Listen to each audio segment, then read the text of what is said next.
15 شعبان کی رات میں ہمارے ملکوں میں، جو ہمارے عجمی ملک ہیں، اس میں وہ کچھ ہو رہا ہے جو نہ میرے نبی نے کیا، نہ صحابہ نے کیا، نہ تابعین نے کیا۔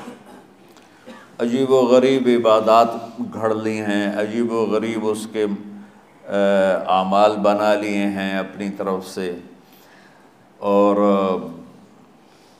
مسجدیں بھری ہوتی ہیں اور روشنیاں لگی ہوتی ہیں اور آتش بازی ہو رہی ہوتی ہے۔ میرے نبی نے اس رات کی فضیلت بتائی، عمل کوئی نہیں بتایا۔ جیسے یہاں کوئی صلاۃ تسبیح کی جماعت کرا رہے ہوتے ہیں، کوئی اجتماعی تہجد پڑھ رہے ہوتے ہیں، کوئی دیگیں چڑھا رہے ہوتے ہیں، کوئی آتش بازی کر رہے ہوتے ہیں، تو وہ اس میں اتنا غلو ہو گیا ہے کہ یہ بھی ٹھیک نہیں۔ اور کچھ علماء نے اس کے رد میں اس کا اتنا انکار کیا ہے کہ اس رات کی کوئی فضیلت ہے ہی نہیں، یہ بھی ٹھیک نہیں۔ اس بیچ کا راستہ، اس رات کی فضیلت میں جتنی احادیث ہیں وہ ضعیف ہیں، لیکن اتنی کثرت سے ہیں کہ ان سب کا مل کر جمع ہو کر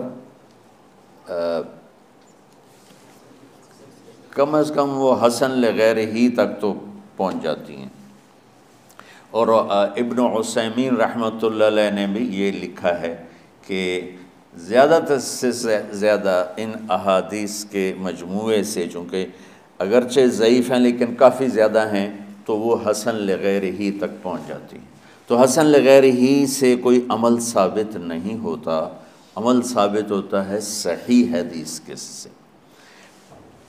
ایک احادیث کی کثرت سے روایات، اور ایک امت کا عمل، کہ امت کا بہت بڑا طبقہ صدیوں سے اس رات کا اہتمام کر رہا ہے، لیکن کچھ عرصہ پہلے تک اہتمام تھا دن میں روزہ رکھنا، رات کو کوئی نوافل پڑھ لینا، کوئی دو چار زیادہ پڑھ لینا، لیکن اب یہ ڈھول تماشے جو اب شروع ہوا ہے، اس کا تو کوئی وجود ہی کوئی نہیں ہے۔ تو اس رات کو اللہ تعالیٰ نے مبارک بنایا، اور حدیث پاک میں آتا ہے کہ اللہ تعالیٰ اس رات میں ساری دنیا کے لوگوں کی بخشش فرماتا ہے، سوائے 5 آدمیوں کے۔ 5 کے سوا سب اہل ایمان کی بخشش ہو جاتی۔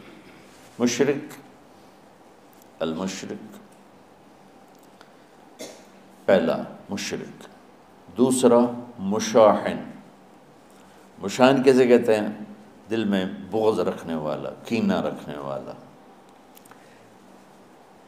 تیسرا مسبل ازارہ، اپنے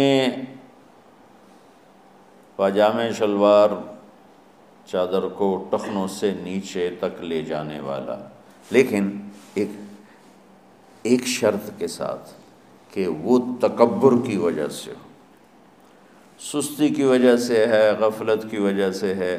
چونکہ جب آپ نے ایک مرتبہ اس کے بارے میں بات کی تو حضرت ابوبکر صدیق نے کہا یا رسول اللہ، میری چادر، عرب چادر باندھتے تھے جیسے ہمارے پنجاب کا لباس چادر تھا، اب وہ کم ہو گئے، ہماری تو بزرگ عورتیں بھی اور مرد بھی سب چادر باندھتے تھے، شلوار کا تو کسی کو پتہ ہی نہیں ہوتا تھا ہمارے بچپن میں۔ یہ تو پھر آہستہ آہستہ جب تعلیم آئی تو شلوار دیہاتوں میں بھی اور شہروں میں عام ہو گئی۔ تو اگر وہ اس لیے لٹکا رہا ہے کہ طبیعت میں تکبر ہے، پھر اس وعید کا وہ حقدار ہے۔ اگر ویسے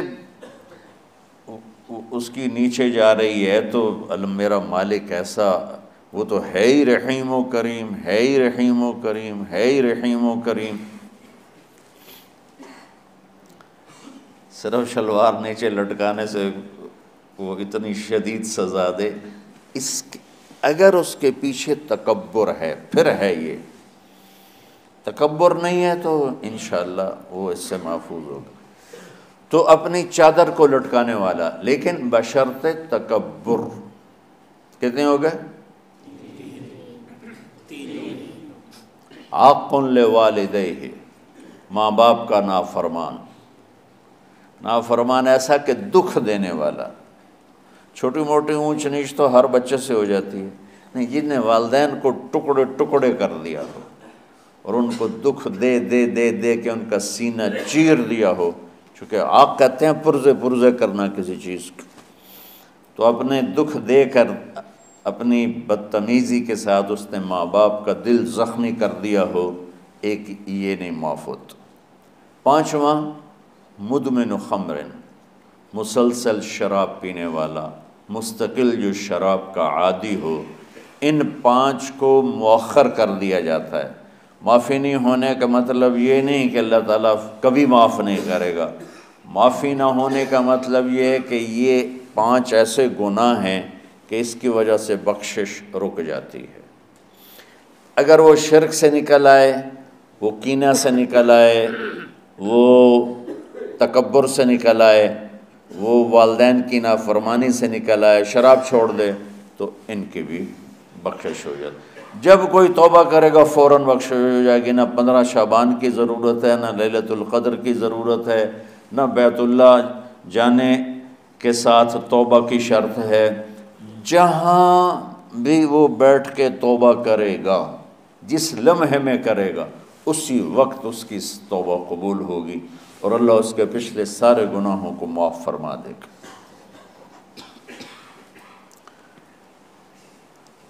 دن کا روزہ، رات کا قیام، زیادہ زیادہ قیام سے مراد نوافل ہیں. کوئی گھر میں پڑھ لے، کوئی مسجد میں پڑھ لے. نوافل، نفلی عبادات گھر میں ہی افضل ہوتی ہیں. میرے نبی سنتیں ہمیشہ گھر سے پڑھ کے آتے تھے. تہجد اپنے گھر میں پڑھتے تھے، مسجد میں نہیں پڑھتے تھے. سوائے اعتکاف کے آپ اپنے نوافل سنتیں سب گھر میں پڑھتے تھے اور مسجد میں صرف فرض آ کے ادا فرماتے تھے. اور اس کے بعد بیٹھنا ہوتا تھا تو بیٹھ جاتے تھے، اٹھنا ہوتا تھا تو اٹھ جاتے تھے. تو اعتدال اللہ کو ہر چیز میں پسند ہے. دنیا جو مختصر ہے اس میں کیسے پسند نہیں ہوگا؟ آخرت جیسے معاملے میں بھی اللہ ہم سے کہہ رہا ہے اعتدال، امتن وسطا. ایسے عیسائیوں کی طرح ترک دنیا بھی نہ کرو، یہودیوں کی طرح دنیا کے پیچھے نہ پڑ جاؤ. رزق حلال بھی کماؤ، اپنے بچوں کو بھی دیکھو، اپنے فرائض کو بھی دیکھو جو دنیاوی ہیں، اور اللہ سے بھی اپنا معاملہ ٹھیک کرو اور درست کرو. بعد کے زمانے میں صحابہ کے بعد سے ہی ایک انتہا پسندی امت میں آئی. ساری ساری رات جاگنا. فلاں بزرگ تھے وہ رسے سے اپنے بالوں کو باندھ لیتے تھے کہ نماز پڑھتے پڑھتے جب نیند آئے اور جھٹکا لگے تو رسے سے بندھے ہوئے بالوں سے اس جھٹکے سے تکلیف ہو اور ان کی آنکھ کھل جائے اور پھر نفلوں میں شروع ہو جائے.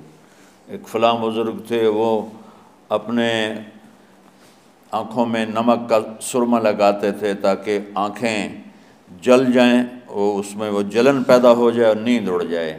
یہ ایسے واقعات بھرے پڑے ہیں. فلاں بزرگ تھے انہوں نے 30 سال عشاء کے وضو سے فجر کی نماز ادا کی.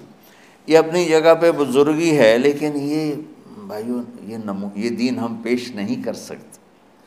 فلاں بزرگ تھے وہ 30 سال سے ستو کھا رہے تھے کہ روٹی کھانے اور ستو کھانے میں 70 دفعہ سبحان اللہ کا فرق پڑ جاتا ہے.